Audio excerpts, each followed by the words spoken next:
ECU? Do you bleed purple and gold? Are you ready to hoist the colors? Hoist the colors! It's time for the most in-depth look into the world of ECU athletics. Welcome to Hoist the Colors with your host, Stephen Igo on 94.3 The Game. Watch the show live on Facebook and at 943thegame.com. Here's Stephen Igo. Welcome in. It is Hoist the Colors on a Tuesday, June 16th edition of the program. We've got a lot to get to today. East Carolina former quarterback, now media member Holton Ahlers will join us in studio beginning in segment 2. We'll visit with Holton, obviously, about the upcoming ECU season. We'll catch up on this show. I don't even know if we've officially had him on this show as a guest. This may be his HTC debut on 94.3 The Game. We'll catch up with Holton and also talk about his New York Knicks winning an NBA championship. He was in San Antonio for Game 2 of that series, so we'll recap that trip with Holton and a whole lot more. That in segment 2. We've also got a lot to discuss just in the sports world. World Cup rolls on. The College World Series continues. Brendan Sorsby, huge news in college football, deciding to either he decided or Texas Tech decided to basically kind of give up this fight as the rest of the college football world was seemingly against them. And he will intend to enter the NFL supplemental draft. So that is happening. He will forego this potential college football season. And we'll react to that news as well. ECU football recruiting gets a couple of commitments I want to dive into here in segment 1 as well. We've got interns hanging out. I almost called you Intern Phillip. That would have been a tough start to the show. Damn, that would have been oof. That'd been back to the Philip the Ref Pilkington days. Intern like Phillip. Fall of 2020. Let me go get my COVID mask and Oh man. I mean you were 6 Intern feet Phillip from at one point. yeah, in COVID. So that's when why I you got said your let me get start? my COVID mask. Yeah. Okay. Intern Phillip. Phillip Pilkington, no longer an intern. Full-time employee. Intern I hope all the work I'm doing I ain't doing I hope for so, free. man. You're doing your work. Interns Kayleen and Mary is what I meant to say, because they're not only doing social media stuff for this show, but they're doing like fun videos behind the scenes. Yeah. I mean, you guys are brainstorming ideas. I'm proud of you guys. Appreciate it. Yeah, no, well, it's good that we got people. Kayleen said thank you also, and so did Mary. They, that's the thing. You find interns who have creative minds, and you bring them in, and then new stuff happens. If you stay with the same old, you're going to get the same old. And Dom and I, no ball, but we are not creative. It's always good to, I mean, look, we're ball knowers. We are not social media experts, I would say. And, one of those things that it's good to bring in new people, fresh perspective, and it really is paying off. Comment section popping off early on a Tuesday. I don't know if Davy Jones is being serious with this comment, but he says, I wonder if Mitch Griffis secretly regrets coming to East Carolina now that Sorsby has entered the NFL supplemental draft. So is he saying Mitch Griffis should have stayed at Texas Tech so he could play? Yeah, I mean, I think that's a legit point. Davy Jones, I mean, if you think, hey, I was going to be the starter at a Big 12 school, chance to go to the college football playoff, as opposed to having to battle it out with somebody else at a group of 5 school, I mean, I feel like it's a legit question. But they also have Hammond coming back, They who do. is, he would be a starter. I know he is coming off a knee injury. But, I mean, you just can't predict that stuff. And the Sorsby stuff didn't come out until well after Mitch Griffis was already here. So Well, that's why Davy Jones said, do you think he's now? Yeah. I don't know. I mean, I think he's happy to be a Pirate. How about that? I hope so. Mitch Griffis. We'll get Holton Ahlers' take on Mitch Griffis and Emory Williams at quarterback competition in one of our segments once he joins the show. I mean, hindsight's 2020. I am glad that there's no post-spring portal nor any, what did they call the situation with the BYU quarterback going to Tulane? The dark transfer. That's not the name of it, but something like that. It's basically a hidden there's some transfer. name for it. Yeah, it basically the NCAA has banned that, so you can't drop out of school and enroll somewhere as a walk-on, or you get heavily penalized. All right, Lane Smith said, do we know of any pitchers that are good that could be coming in via the transfer portal? Lane Smith, Jake Agnos, this coaching staff, Jeff Palumbo, Bryant Packard, they are recruiting a lot of pitchers. I touched on this yesterday, but what I can tell you is that there's not a ton of proven pitchers out there. So ECU needs some luck with the draft. They need some luck on the health front, and they're going to have to probably get some luck in the portal. Look, they'll probably land a couple of pitchers who I feel decent about in the portal, but they're being pretty strategic right now and what guys they're bringing on visits, what guys they're recruiting, being kind of quiet with it till they probably get committed because there's really not a lot out there. If you find a diamond in the rough, last thing you want is a school with more money coming in to be able to poach it. So we touched on that yesterday. I think we'll hear something in the next few weeks, but there's a pecking order, especially on the pitcher side. And I've been texting people at other schools that have higher resources than ECU. They're struggling to find pitching in the portal. So I don't want to say it's an impossible situation, but it's a tougher than normal situation with the portal. So if you're relying on getting a bunch of slam dunks in the portal, that's probably not where you want to be right now. So ECU needs to land some depth, and they need to get some guys back, and they need to develop some guys as well. And the other thing, though, so Steven, I just a question for you. So Yeah. the portal is 14 days, I think, that you can put your name in or whatever that thing is. You mentioned you don't want to like show your hand and have somebody come in. If somebody commits to you, even though the portal's closed, when does it become an official commitment? Do they have to have their butt in a seat in a classroom before they're officially to you, or how does that work? Because I understand what you're saying, but if Yeah. you can go in and get a guy and get him signed, how does that work? So the way I've always understood it, and things may have changed, because a few years ago, ECU recruited a receiver, Keelan Marion, who committed to ECU from UConn, was in town, enrolled in class, signed, but he had never stepped foot in class. And it was explained to me by somebody on staff at the time, once they step foot in the classroom, they're not allowed to transfer out. Now, that has since changed because there was that whole situation, I think, with Ole Miss this offseason where they took a player from Clemson that was committed there and already in school. And then also then the portal window is open longer. Yes. Too, then. Yep. So like the portal window when that guy happened, I Well- remember exactly what you're talking about. The portal for football was still open, I Correct. think. So that's the thing with it closed. That's But it's what, open June 1 to June 30th in college baseball. Okay. So technically, in that case, you would have to come to school, have the portal close on June 30th. And then, Gotcha. so I guess if you're into summer school, well into summer school, what is that, summer session 2 at ECU? don't know I when never took summer classes, wouldn't know. Never? No, my dad told me that he would help me do everything he could for exactly 8 semesters.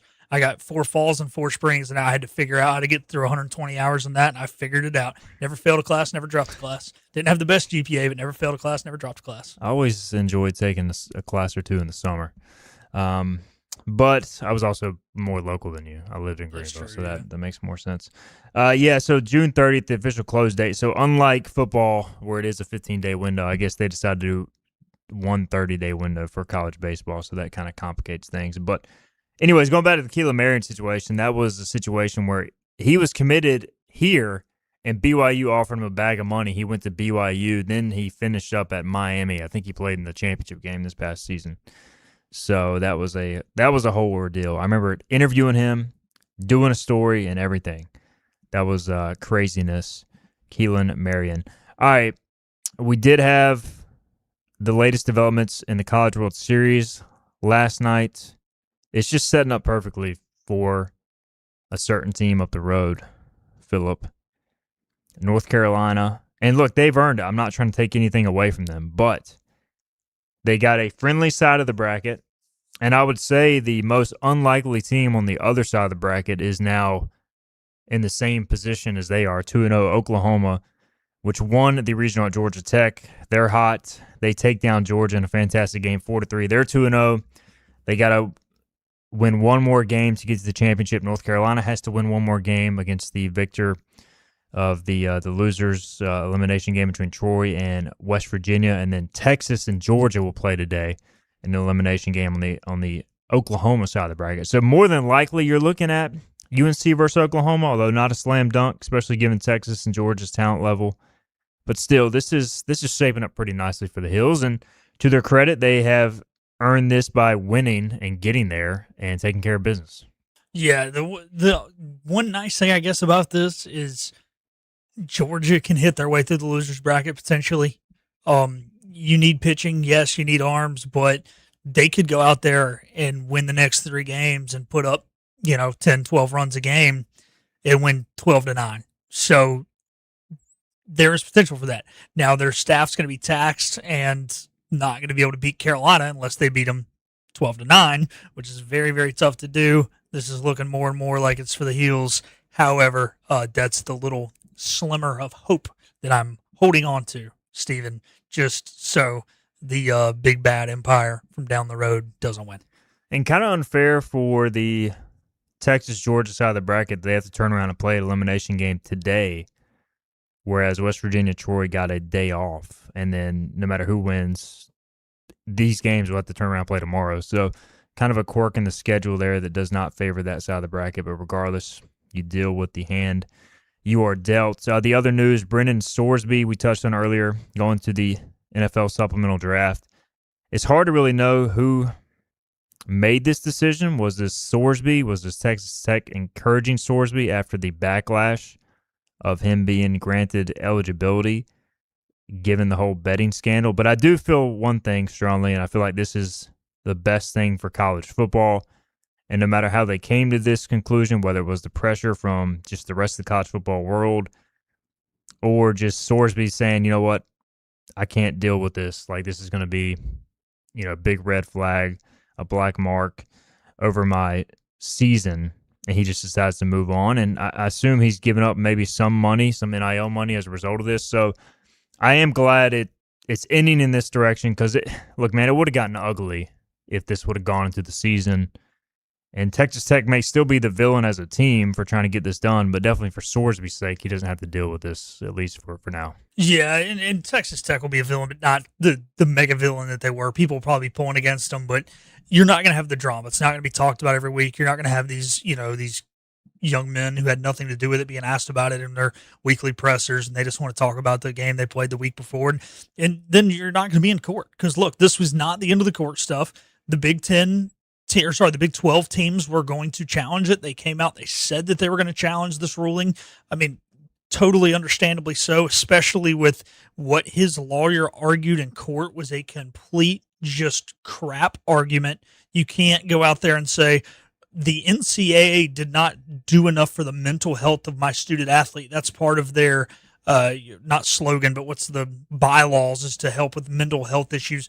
And gambling is a mental health issue. No, it can't, okay, fine. It's a mental health issue, but you're still breaking the rules and you're letting a guy break the rules, mega break the rules and give him a 2-game suspension. It's ridiculous. These other teams in the league were going to eventually win in court. It was going to potentially cost them to forfeit games. Maybe had he already played, who knows what would have happened. That's just me speculating, but yeah, no, this is the best thing for all parties. Now he's been gambling. Does the NFL let him in?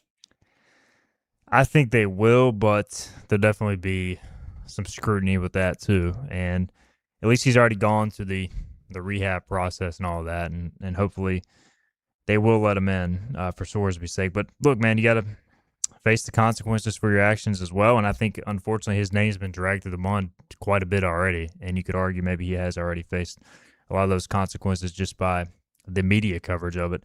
All right, final thing here. We'll get to Holton Ahlers. He's standing by. ECU gets a couple more commitments for the 2027 recruiting class. 2 more guys to add to their list of 7 from yesterday that we recapped, so 9 total commitments. All of these players officially visited over the weekend, and they are now in the boat for the 27 class. And 2 more guys that, again, don't have any real star ratings at this point. They will be evaluated by 24/7 Sports when the time comes here in the next few weeks where they dive into the film. But 2 more guys that ECU saw in person, decided to offer. We'll start with Gio Driggers out of Trask High School in the Wilmington area, North Carolina. 6'5", 310. ECU his only FBS offer, but the thing I like about Gio, he's a basketball standout. 18 points, 10 rebounds per game. Good footwork in the paint, good coordination, moves his feet well.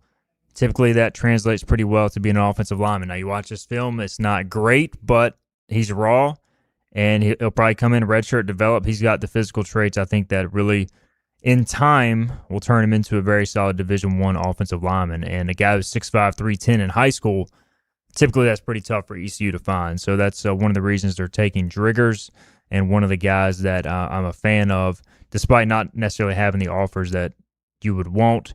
on paper. Jaquez Johnson, a commitment from Auburn, Alabama, helped lead his high school team last year to a state championship game.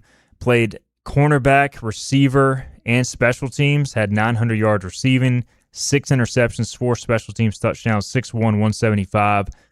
Not great at receiver on tape, despite some explosiveness, so ECU is going to recruit him as a cornerback at 6'1", 175. Pretty fluid in his movements in corner coverage on his high school tape.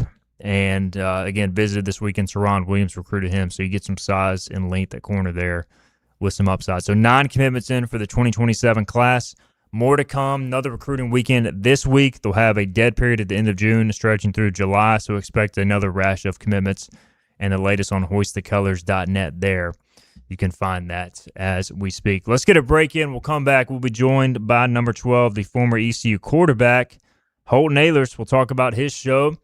Also, his New York Knicks winning the NBA championship and his expectations for the 2026 ECU football season. All that on the way. This is HTC. You know what the problem is with standard belts? Usually you have to choose between too tight or the opposite, too loose. But with Anson Belt and Buckle, you don't have to choose. We got rid of the holes and instead have a track system designed for micro adjustability. That way you can enjoy a perfect fit every time. Anson Belt and Buckle. Find your perfect fit today.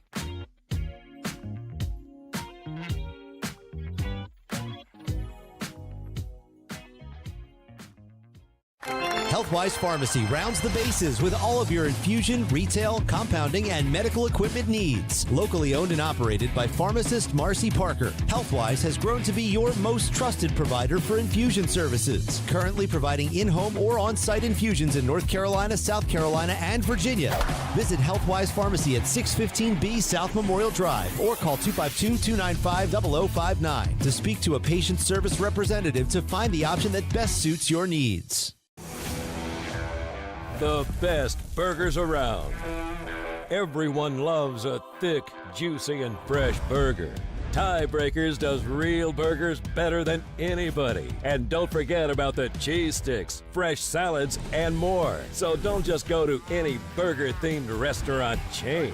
It's time to break the chain and eat local. Tiebreakers, burgers and sports at its best. Go Pirates! Arg!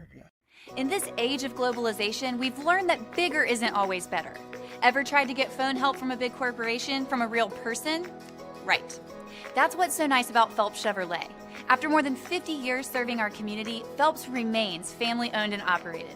Mike, Daryl, Wave, West, Alan, and Clay deliver hometown service and integrity, same as always. They share your experience, they share your values, and they are ready to help with any motoring need. Come get you one. Daughtridge Gas and Oil has been your dependable propane supplier for 95 years. Their trained technicians can service and properly install all your propane and natural gas appliances. Plus, Daughtridge Gas and Oil is your backyard expert with fire pits, grills, smokers, and more, including quality outdoor furniture at their Greenville Patio and Hearth Shop at 1901 Charles Boulevard. Go by and see the knowledgeable staff at Daughtridge Gas and Oil for propane delivery or call 756-1345. You have a choice when you invest in insurance, and when you choose First State Insurance Advisors, you're working with people you can trust. Clark Stallings has deep ties in the community. His team, including Keaton Smith, Regina Asby, Phil Leva, Max Joyner Jr., Max Joyner III, and Ginger Smith, provides knowledgeable and professional advice. First State Insurance Advisors is an independent insurance agency. They offer all types of personal insurance as well as various types for business. Call or email First State Insurance Advisors today. We want to be your trusted Everything you need to know in the world of ECU athletics. This is Hoist the Colors with Stephen Igo on 94.3 The Game. All right, welcome back in. Hoist the Colors, segment 2. Excited about this. We got the Hoist the Colors 94.3 debut of one of the all-time great Pirate quarterbacks. He is Holton Ahlers. Holton, we're, I guess, completing the home and home because I went on the Holton Ahlers podcast not too long ago, man. How you doing, man? Doing good. Thanks for having me on. I feel what an honor. I don't know about all that, but let's start first with the big news, man. You're wearing the hat. I am. New York Knicks. Champs. NBA champions. So we'll get into your experience going to a finals game in a minute, but just from the standpoint of being a Knicks fan, look, you guys have been cursed Terrible. for a while. Yeah, terrible. So, like, did you ever really think this day would come? I did not. Dude, it was weird. Like, even freaking Philip texted me after we went. He texted me and Joe. He's like, "Congrats, boys!" Like, people were texting me like I played. Yeah. And I was like, I haven't got these texts since like people were texting me like more emotional stuff than like after like the Birmingham Bowl or after big games. I'm like, guys, I didn't play, but like, thank you. But it was fun, dude. I don't know how I became a Knicks. Like, it was like a Christmas and like I was like 6 or 7 and I turned them on, just fell in love with them. And of course, like after that, it was like the dark days of the Knicks. But at that point, I'm like, but I always go back to, I always tell people is like, if you turn on the NBA regular season game and you don't have a team and like you want to have a team, like the only real crowd pop or anything is going to be the Knicks. Yeah. So that's why I just kind of held on to them, and I probably watched 90% of the games last 10 years, or at least followed them like throughout the game. So yeah, it's pretty sick. Yeah, I mean you're right, because like regular season NBA, it can be dull. It is. I mean, yeah, it's just like when are we going to get to the playoffs? But MSG, Madison Square Garden, it's always popping. Yeah. And so, yeah, I can see that. It makes sense. And all right, so you went to a playoff game last year. I remember seeing that. I did. But this year, a little different when you go to a finals game and you see your team win in San Antonio. So take us through that experience, because you saw a pretty phenomenal game, Game 2. But that's the game Wemby missed at the end when he had a chance to win. Yeah. So what was that experience like being in there as a Knicks fan? Yeah, it was awesome. I love going to away games. I haven't made it to Madison Square Garden yet. Tickets are insane. I told my wife, though, because she came with me, and we went to the Eastern Finals last year in Indianapolis. I was like, if we go, like, because, I mean, tickets were really expensive, nowhere close to New York tickets, but I was like, we just want to hope for a good game. Like, if it's a good game in the fourth quarter, I don't care. And there was like 8 seconds. They had the ball, and like there was a timeout, and I told her, I was like, look, like, we got our money's worth. Whether he makes it or not, like we got our money's worth. But yeah, when we missed a shot, so it was pretty sick. I think I sent you a video of us like turning up in the hallways with all I don't even know if they're New Yorkers, but it was weird because like everyone's like hugging each other like they know each other. But it was sick. It was y'all were doing the chants, and like it looked like on TV there were 1 million Knicks fans there. There was a lot. Yeah, there really was a lot. Like I was telling Philip, like I bet it was 40%, maybe more, but like at least 40%, which is crazy for NBA. So when the Knicks got up, obviously in the series, we'll talk about the comeback too, but 3-1, like even as a non-Knicks guy, I'm like, they still feel like the Knicks could blow this because like, that's what they do. So 100%. Was it like one of those things you weren't 100% confident till it was done? Yeah. Oh yeah. Even like the last like couple minutes, like it was weird. It was like, I don't know. I almost felt like I was dreaming at that point because I'm like, dude, I've waited so long. And then, I don't know. And then, of course, when it happened, I don't know if everyone, I know Caden's TV like went out like during the celebration. Oh, yeah. So like I'm sitting there like about to cry and the TV goes out. And I'm like, dude, what happened? Like what's going on? But yeah, I don't know. It was a cool experience. Like we went to the Eastern Finals last year in Indianapolis, and it was the same day as the Indianapolis 500. And there's like 500,000 people there. And me and my wife both wore our Knicks jerseys. We were the only ones, and we got booed literally by 500,000 people. So like that was really cool. I felt bad for my wife at the time. But like the city itself, like San Antonio was kind of boring. Like the game was really cool.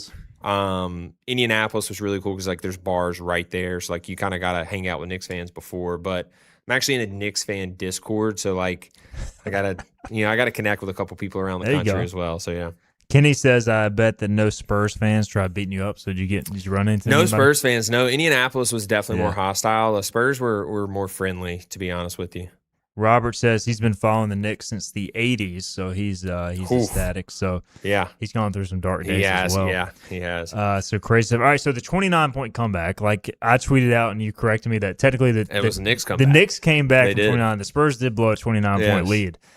So it's that classic combination of like you have to have part collapse and part comeback. Now, I was driving back from Baltimore and had the game on the radio, so I listened to the Knicks broadcast. And even when they were down huge, like their announcers like, this team has come back all year. Yeah. Now, were you like engaged being like, we still got a shot here, or were you kind of out of it? Yeah, I was pretty mad, but like their radio team honestly does a really good job too. Monica McNutt is really, really good at it. But yeah, I really did because like I remember like the Knicks whole with Brunson, ever since we've gotten Brunson, like our like game plan, I listen to all the podcasts and stuff, is literally in games like that is just get it within 15 with 12 minutes to go. And like I'm sitting there telling my wife, I'm like 15 within 12, 15 within 12. I think we got it within 12. And then I'm like, all right, like they're choking at this point. You could feel the weight. I did transfer to the Spurs. And to show that, I actually did put a live bet in for money line during halftime. We were down 29, so cashed out. That was pretty nice as well. There you go.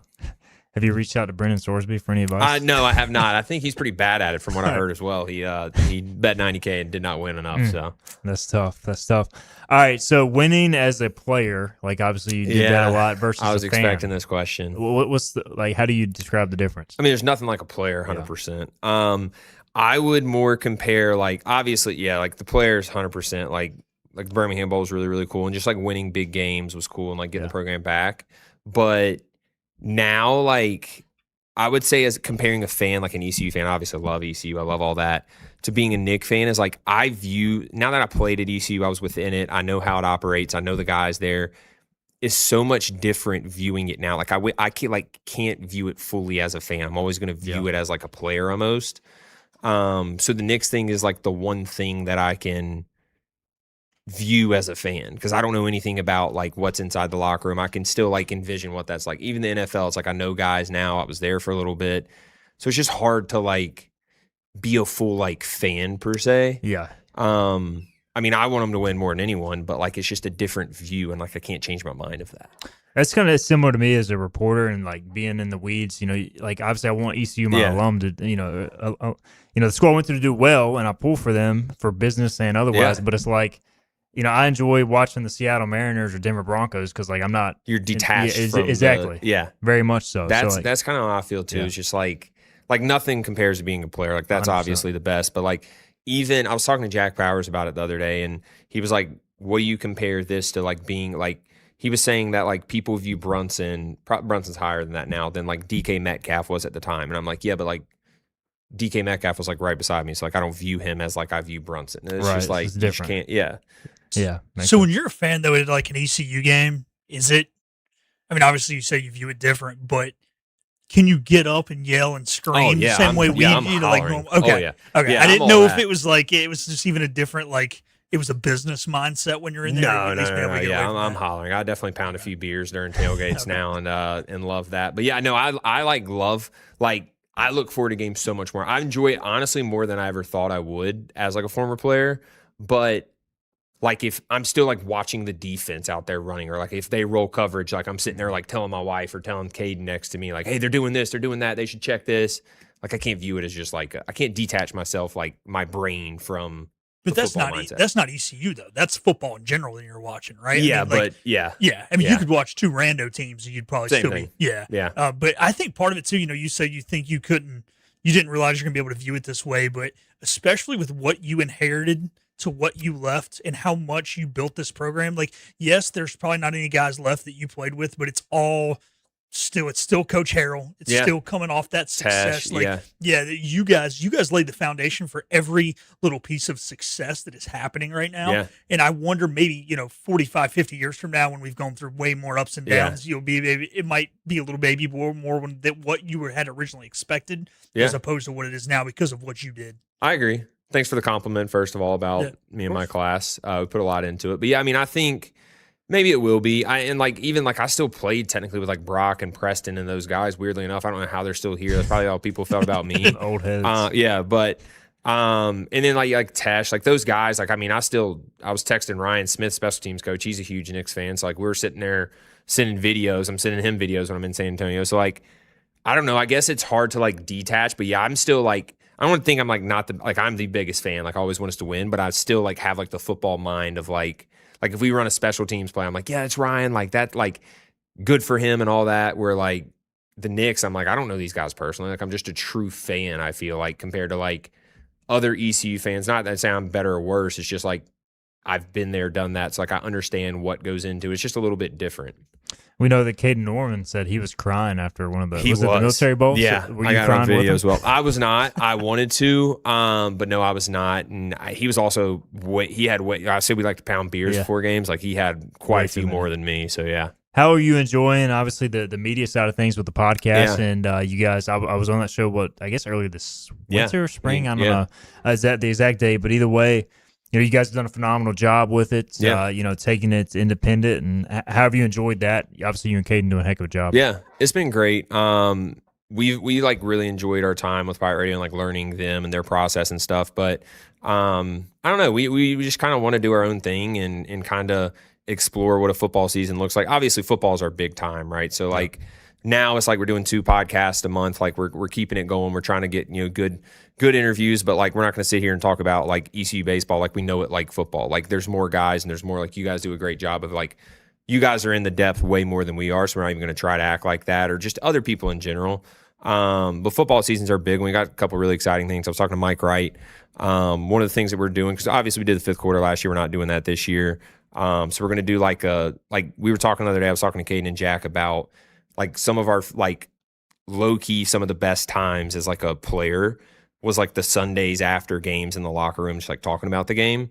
So this year we're going to, we haven't officially, I guess, and you guys talk about it now, but we're going to have like 3 to 7 former players jump on Sundays and kind of just talk about the game, about that. So that's another podcast we're adding to it, which will be good. And hopefully Mike Wright's one of the co-hosts with me, so we'll see. That'll be awesome too, because like, I mean, the initial raw reaction is good, but then like when you have a time to really step back and kind of rewatch a play, because like, I mean, one of the biggest things fans will know, and I understand why, is, hey, why did this happen? Why did this happen? Yeah. You really need to like almost like talk to people inside too, and kind of figure out why something happened. And like that was always a frustrating thing covering you at times. People would want to blame you for whatever movie to tie it in, rightfully sometimes. But I'd be like, there's more to the story than just, hey, the quarterback. Yeah. If you throw a pick, it's not just on you 100% of the time. 100%. So yeah, we're going to do that. I'm trying to lock in like some guys. Like I'd love for Shane Carden to come on. That'd be awesome. I know he likes coming on the pod a lot. So I think Mike Wright would be one. I don't even want to be the main host. I kind of just want to be one of the guys on it. So I don't know if Caden's going to host it or someone, but yeah, it should be good. I'm just picturing literally like locker room talk with the guys, nothing crazy, like raw and uncut. Just go up there, talk, and then post it. Caden has had a lot of good hot takes over the years. Yeah, he's had some bad ones too. Yeah, but I do enjoy his. I probably have as well, honestly, though. So, but I think he's done a good job of always kind of throwing the jokes out there. He does. He does. He that's where like, I mean, he's always been that way. Yeah.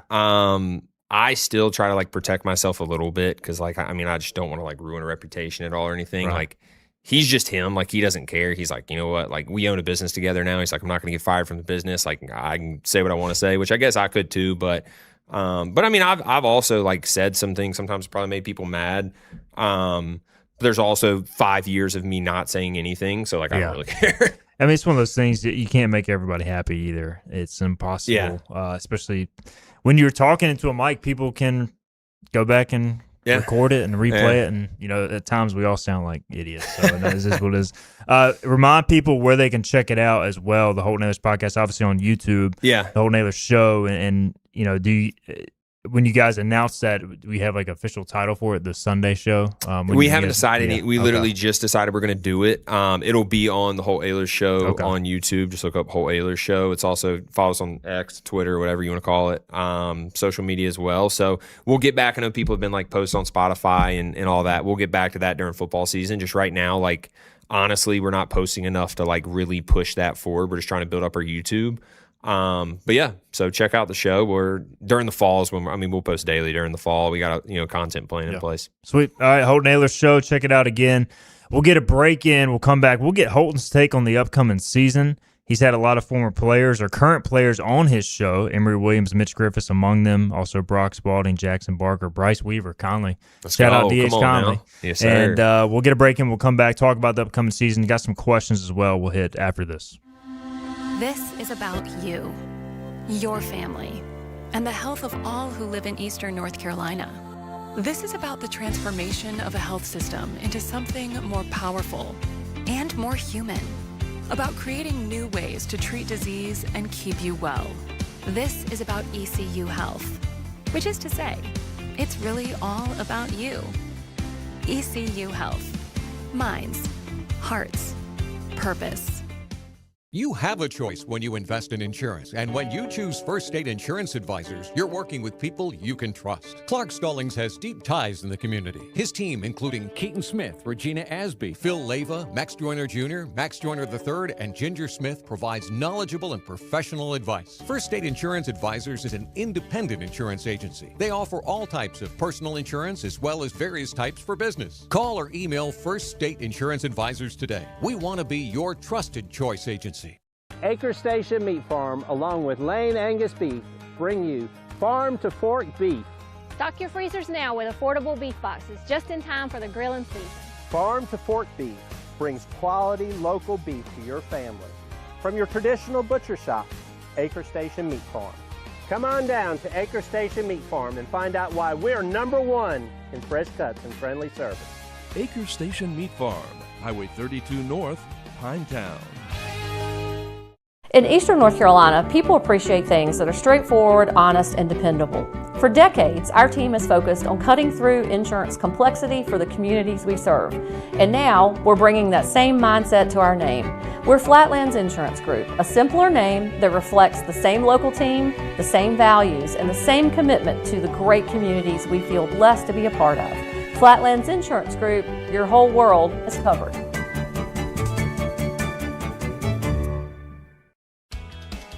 Make every day electric on the Kawasaki Electro 20 electric balance bike. Maximize the fun with long run times, impressive top speed, and Kawasaki build quality. Easy adjustability and smooth handling make everyday riding more enjoyable. And the standard MTB type tires provide off-pavement capability. The Kawasaki Electro 20 is the electric balance bike that's built to rip. Go to Ron Ayers Motorsports, Memorial Drive north of the airport, Greenville. Your confidence makes everything look good. You see the world in vivid color, not black and white. Swing through your neighborhood Fantastic Sam's Cut in Color and let our experienced stylists take you from everyday to extraordinary. Fantastic Sam's hair salons are locally owned and operated. Our full-service salons are conveniently located in Goldsboro, Kinston, Greenville, New Bern, Jacksonville, and Calabash. Stop in today at Fantastic Sam's, where the possibilities Well, are that's enough of endless. that. Back to Hoist the Colors with Steve and Igo on 94.3 The Game. Segment 3 here on a Tuesday, June 16th edition of the show. We got Holton Ahlers, the former ECU quarterback, hanging out in studio. And Holton, we were talking when I was on your show. We'll have to do this every now and then to get the cross-promotion going. I'll go on your podcast if you're willing to have me. And Come on. We'll get you on there, especially during the season, man. When the games get going, that's when it gets a lot of fun. So this 2026 ECU football team, how do you feel? We'll kind of dive into specifics here in a minute, but how are you feeling as we sit here in mid-June? You know, I say it all the time. People ask me, and I'm like, I don't know. Like, I mean, you definitely know more than I do about the recruiting stuff. Like, I know like the main guys we got, but like in today's world, I feel like ECU fans better get used to just not knowing. And then like you have Bama game 1, and like we actually talked about on the last podcast about like who like the quarterback situation and how it compared to like previous quarterback situations in ECU history. And not only that, it's like when you pick a quarterback, if he goes out there and plays bad versus Bama, do you even take that into like consideration? That's where it's just like, so it's tough. I think we got really talented quarterbacks. I think we got really talented receivers. And then people also forget, I think it always kind of gets slept under the rug, is like, we also got a new OC, we got a new DC. So like, it's just one of those where you kind of got to get used to it, but you really don't know. But the one good thing is like we still have Blake Harrell as a head coach. We still have like some of the leaders stayed. Preston Carr, Brock Spalding, Jackson Barker, like the guys we've had on the podcast. So like you trust that they'll like lay the foundation. It's just every single year is a new year now, and that's so hard to win at ECU that way. I've been asking, you bring up the quarterback situation. I've been asking myself that a lot. Like, how do they play the quarterback situation going into game 1? It's tough. I mean, if you were open with App, that'd be one thing, but opening at Bama. Yeah. And also, like, from my perspective, I feel like Emory will do better with, like, a good pass pro. Yeah. And like, even if your offensive line is good, you're not going to get that versus Bama. So, like, how do you measure that versus practice? And then, like, you also don't want to – let's say you start Emory. You don't want to bench him after 2 series. Tough. So, I don't know. I just feel like there's a lot of things there. Another thing is, like, let's say you start Emory, just for instance. Like, he goes out there, plays – decent, but you still get beat by Bama. Like, I would love for ECU to beat Bama, obviously, but just, realistically, we get beat by Bama. He plays, okay. Then he doesn't have the best half versus App. Like, do you then bring in Mitch? But then it's like, okay, a game versus Alabama, the top program, one of the top programs in the country, and then one real half of football, and it's like, that's all you're going to give him? Yeah. Like, so that's where a situation, like me and Caden were talking on the pod of, like, the Mason Flynn situation was definitely not handled the right way. And then the very next year, Garcia and Hauser, it's like, did we hold on to Garcia way too long? Now, we played some way worse teams. Like, there was red flags there, but like, what is like the right way to doing this? And I don't know I don't know the answer. I don't think anyone does. And then, I don't even think Harold knows the answer, but you know what? He gets paid the big bucks to make those decisions. So The one thing that does give me confidence, and you kind of hit on it, but like I feel like Blake just has a very good feel for when to do things. Now, handling a quarterback situation different than, obviously when to send a blitz, but I just feel like he's got a pretty good grasp on just football in general, like gut instinct, even when he goes for it on fourth down, like those type of situations. So I trust it, but having a brand new coordinator, does give me some little cause for concern, I guess. Yeah, it's I don't know. I think that's the big question. Obviously, that's the big question. But when you look at it as a whole, you got a good culture. Like we're in a place like last year, like after the season ended, like you were in a place to go get like real recruits. Like those two quarterbacks are like very, very good quarterbacks, and both of them could be starting at other, top G5 or low P4 levels. Emory played really well for Miami when he played, as everyone listening knows that. But and then Mitch started at Wake and was kind of, when he got in, me and Philip were talking off air about breaking down the film and stuff. He played really well when he played for Texas Tech. So I feel like there's talented there. It's just do you take into effect how the scrimmages during camp? Because then it's still 2 probably real scrimmages, maybe 3. That's even not that much too. So it's like a group collective. How have they been since they got here? And then you got to make a decision on, do you go with one? Do you try to play both in that game, or just kind of see how it goes? We did have a question from Davy Jones. He says, how does Holton feel about the Pirates playing teams like Alabama to cash in money-wise versus playing Sunbelt or Conference USA opponents? So did y'all ever play a bye game when you were quarterback? Y'all played home and home. No. They played Michigan the year after you left. Yeah, Michigan after the year I left. I think, we actually asked, I can't remember if it was Coach Harrell or John Gilbert, I think it was John Gilbert. And he said he approached Harrell and said, hey, this situation, we have a relationship. Obviously, John Gilbert's an Alabama guy. They were getting offered X amount of money. I'm sure you know the exact amount. But he pretty much said, hey, we'll put, I think it was $300,000 in NIL from this game. So but it's up to you if we do it. And look, in a situation like that, if you can get $300,000 and still go compete, and it's going to be an awesome experience. How many fans are talking about it ECU wise? If you go up there and just compete and show what, we can compete, that's only going to do positive things for the brand too. Alabama's a huge brand. Playing against them, letting recruits see that, transfers see that. I don't hate it. The best way to think about it is look, if you get $300,000, and I don't know if that's the right number or not, $300,000 in NIL money or whatever you want to call it now, or you got to go find a big donor, give $300,000. Which one's easier? So, I think you kind of have to in today's world. And you don't want to, I guess if and I think John Gilbert is pretty strategic in this, you kind of look at the rest of your schedule that year. If you got some tough road games, then maybe you don't do it. Yeah. But, this year you get App at home, at ODU, which is a solid team in North Carolina Central. So it's a manageable non-conference 100%. in addition to that. All right, Kenny asks, Holton, how proud are you seeing all the former Pirates that are still playing at the pro level in multiple sports? Yes, I think it's really cool. I think it's one of the cooler things. Even the guys who are playing in the UFL or in the minor leagues of baseball, a lot of the guys that I went to school with, even in baseball, but also in football, it's really cool, honestly. Freaking Snead's still out there balling in the CFL, and he left a year. I think he left 2 years before me, maybe. I can't even remember now, but just 1 year before me. But I don't know. It's really cool. It's cool to keep up with them and to cheer for them. That's what I was talking about, being a fan and stuff of NFL or these other sports. It's tough now because it's I know so many guys in it, and then obviously I met guys in pro ball that I want to cheer for as well. So yeah. We did get a text, by the way, and I don't know if all this is going to NIL, but Henry Hinton says $1.5 million to play at Alabama. Yeah, exactly. So you got to say yes to that. Yeah. And like I said, the amount of fans that are excited to go to that game is unbelievable. No doubt. So ECU going to get a good paycheck there, and maybe it'll be a bring me my money situation. I freaking hope so. That'd be even better. The A&T. I never asked you this, but you were obviously on the roster for that game, but you didn't get in. Yeah. That was the weirdest weekend ever because y'all were about to start the game. Yeah. Delay.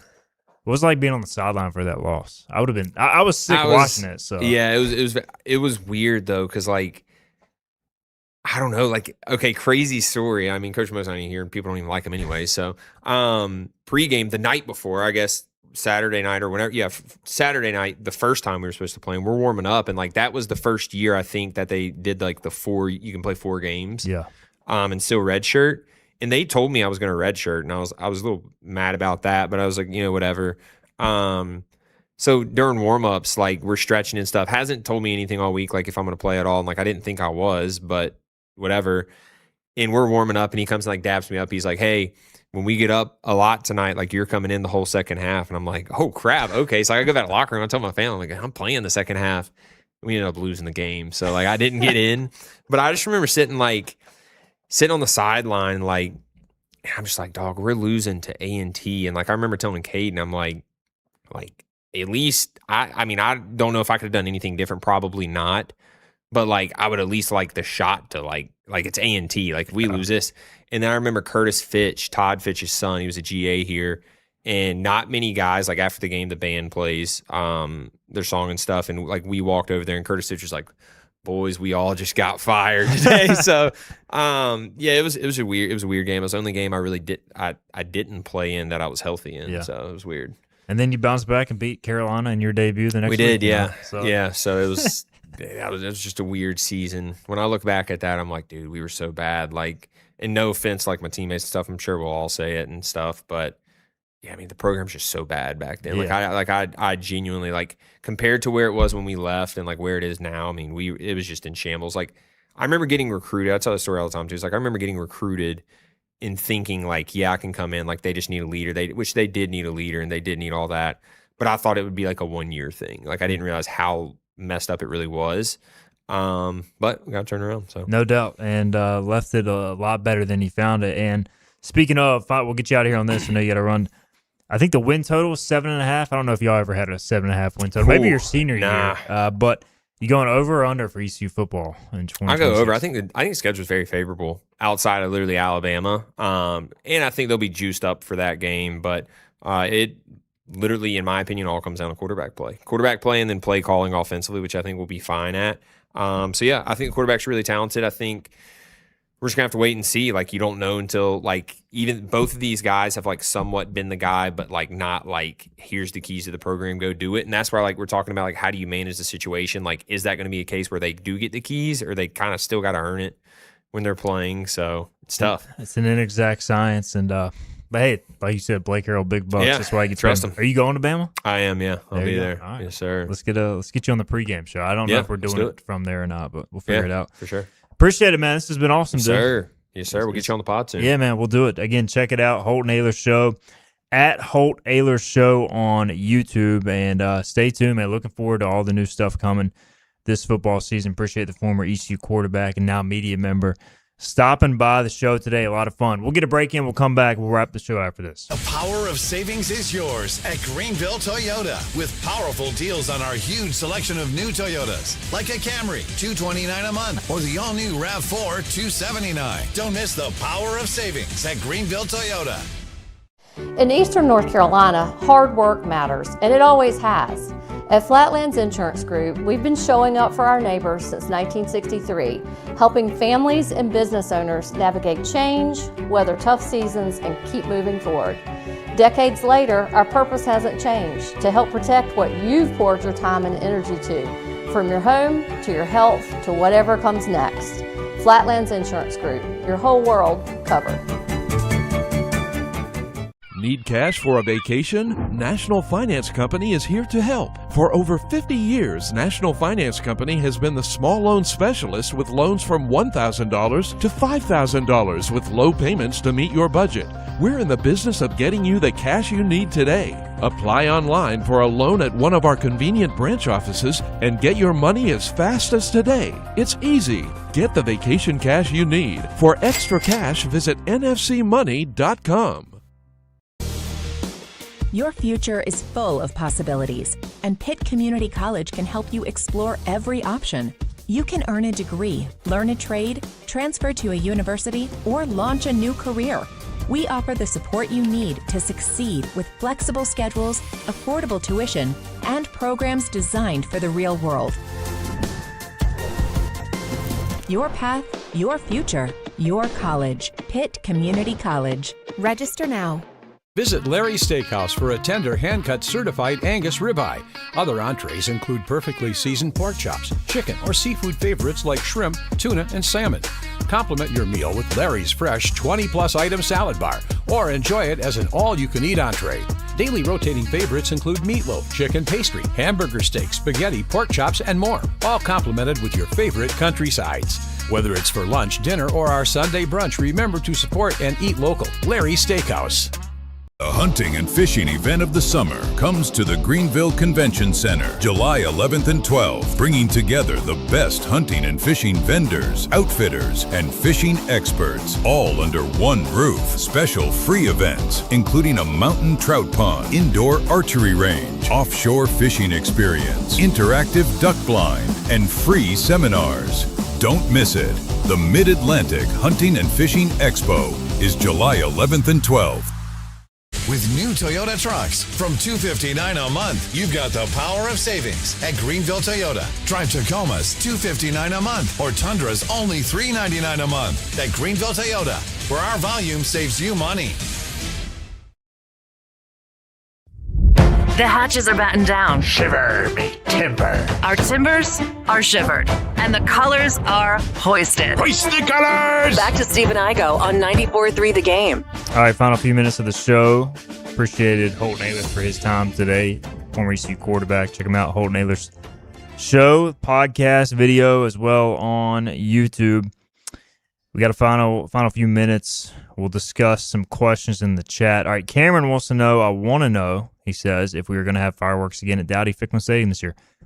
According to my sources, not only are we going to have fireworks, we've got new grass and new goalposts, Philip. So as far as I know, when I talked to John Gilbert last year, he said the plan was to have fireworks and maybe do even a few more drone shows, which they did for a game last year, maybe Charlotte. Don't quote me on that. But I thought the overall enhancement of the pageantry was a major step in the right direction. Now, it isn't cheap, but I think the plan is to run it back. That's the tough thing. It's not cheap, and you got to be a penny pincher more now than ever before. But also, the more stuff like that you do, the more likely people are to stay till the end of the game or stay later into the game, and nobody is a bigger critic of people leaving early than me. So I can't sit here and bag on the drone show and on the fireworks if that's going to be what keeps people in their seats. So I can't, take both ends of the thing here. I got to stick to my guns. Davy Jones asks, is a 26.5 point spread versus Alabama legitimate, or is it overly inflated for the game? So, I mean, I think when we were asked to guess a line for this game, I think we both said mid-20s. Yeah. Just off the fact that, who's really betting on Alabama ECU? Obviously, some ECU fans are going to bet ECU to cover, but, your average casual college football bettor is going to look up and see Alabama versus ECU. If it was anything less than mid-20s, they'd be hammering Bama. Yeah. Obviously, they're trying to get even money on both sides. So I think from that standpoint, it's about right. I think with the unknown a little bit on Bama's side at the quarterback, I could definitely see ECU covering the game, but also there's so much unknown on ECU side too. There is, yeah. But like you said, it's all about getting 50% of the money both ways at -110. That way they net in the black no matter what happens, right? So that's the goal of the bookies. They just want to net in the black. They don't really care what the final score is. But, too, we were kind of talking about this with somebody the other day. They will probably outscore us by 1 score per quarter. I don't think it's going to be this just absolute slaughter fest from the opening kickoff. They're going to slowly but surely just be probably 1 score better than us. And is one of those scores a field goal, right? Do you get beat 10-7 in one of those quarters? If you do, you lose the game by 24. If it's a full 7 each quarter, you lose the game by 28. Boom, we're at 26.5, splitting the difference. All right, gun to your head today, 26.5. Which way are you going? Bama. Bama cover? Yeah. Give me the Pirates. Okay. Pirates going to hang in there for a half, make them sweat a little bit. They're going to be sweating regardless of what the score is. I was going to say, it's going to be 102 degrees. Yeah. It's going to be brutal. Speaking of that, it'll be 12 noon for the home opener, App State, ECU, in Greenville. Fans staying the whole game has been a topic of discussion from us two a lot. The clubs ain't opening at 4 o'clock, kids. You better stay your rear ends in them. Actually, you better stay your feet in them seats. Sit down. That's the thing, man. Like 12 noon on September 12th. What the hell else are you doing at noon on a Saturday? Staying in the parking lot in the shade and drinking. I mean, like, I just feel like, specifically the students, I need the students for this game. I need it for 4 quarters, man. I need ECU to deliver. Students, I've got something for you. There are 365 days in a year. We are asking for 6 of them. And we're not saying you can't drink. We're not saying you can't party after the game. We are asking for 4 hours of commitment 6 times. That is 24 hours, 1 day. That is 1 full day. If you do 4 hours, 6 home games, we're asking for 1 full day. So you got the other 364 days to do whatever the hell you want. I don't care what you do. I'm asking for 1 day of your time. Stay at the game. And you got 81 days till ECU kicks off against Alabama. That means you got 88 days till ECU kicks off against App State. Start hydrating now. I don't want to hear about how hot it's going to be. 12 noon, September 12th. Yeah, it's going to be miserable. If you start hydrating today, take care of your body. You can survive 3.5 hours. Go run some damn wind sprints. You'll be all right. Run some stadiums in the boneyard. What With better way to Steven and prepare? Erica Igo. I'll be there. Meet us there. Man, it just, I don't know, man. You think you're hot, you're not even wearing pads. Don't give me that crap. I've played in that weather. Not at that level, but I've played in that heat wearing the same equipment they're wearing, just not at the talent level. Oh, man, we got so much time to get to September 12th, but never too early to rant about fans staying for the full game. We got to get out of here. Shout out Holton Ahlers. Appreciate his time. We'll see you Wednesday, 12 noon on Hoist the Colors.